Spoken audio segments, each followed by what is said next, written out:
Okay, we got a 2019 Toyota Camry. This thing is all fixed up with the calipers painted, spoiler, the whole 9 yards. She went ahead and actually it's a girl customer. She's into cars and stuff. But I went ahead and she got the linker module with the, I had to flash the firmware so everything interacts with the factory key. To lock it, you're gonna hit lock. Okay, it locks your doors on the car. To unlock it, it's gonna tell you lock here. To unlock it, you hit this little guy here. It tells you unlock. I'm gonna go ahead and remote start it.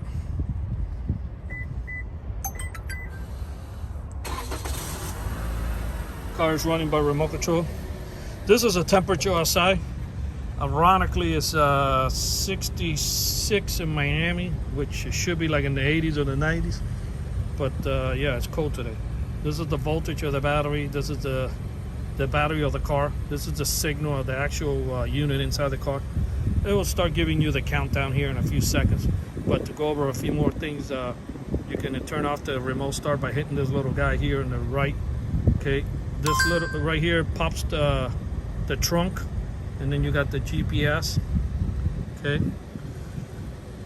and you have the trunk right here. Okay, see, it's already giving you the countdown. It's going to give you 30 minutes going backwards. I'm going to go ahead and shut off the remote start. Car just shut off. Okay, this is the part with the phone. I'm going to go ahead and get the keys of the vehicle, and I'll show you the rest here. Okay, to lock it, watch, when you hit lock, you can hear it chirp. My interacts with the key, so you don't have to carry an extra remote control. I'm gonna go ahead and unlock. Okay, you got the two chirps. Of course, you got the trunk. Everything remained the same. Once the car is remote started, some cars like Lexus and some cars, it's not a takeover unit, so that means if. And some of those cars like Lexus, and I don't remember the handful of cars that if you open the door, the remote start shuts off because they need you to restart the car with the key. Thank God, I mean, it's not thank God. I mean, some people don't care about that, but I mean, this one doesn't have that, which is great. That means you can get inside the car and the car stays running and just put the key and go. But some of these cars, like I don't know, what, a handful of Lexus, you know, a Nissan, if you open the door, the remote start part shuts off, which is fine because you can just get in and you know, start the car all over. But the point is that it cooled down the car inside and it left the AC running.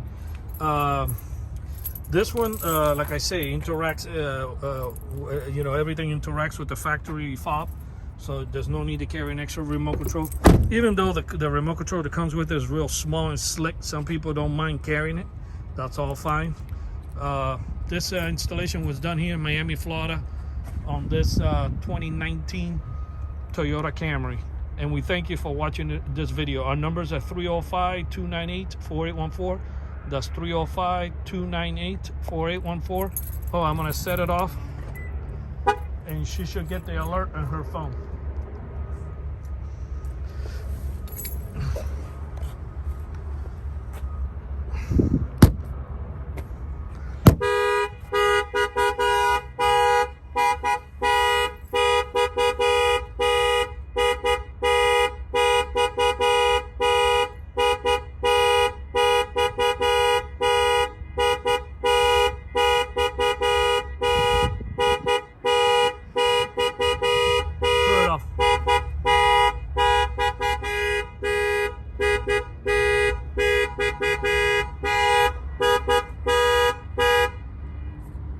Problem is, she's wearing it does have the app, by the way, for the watch, and the alert came in on the actual watch, so that's why yeah, you didn't see it on the phone because it came on the watch.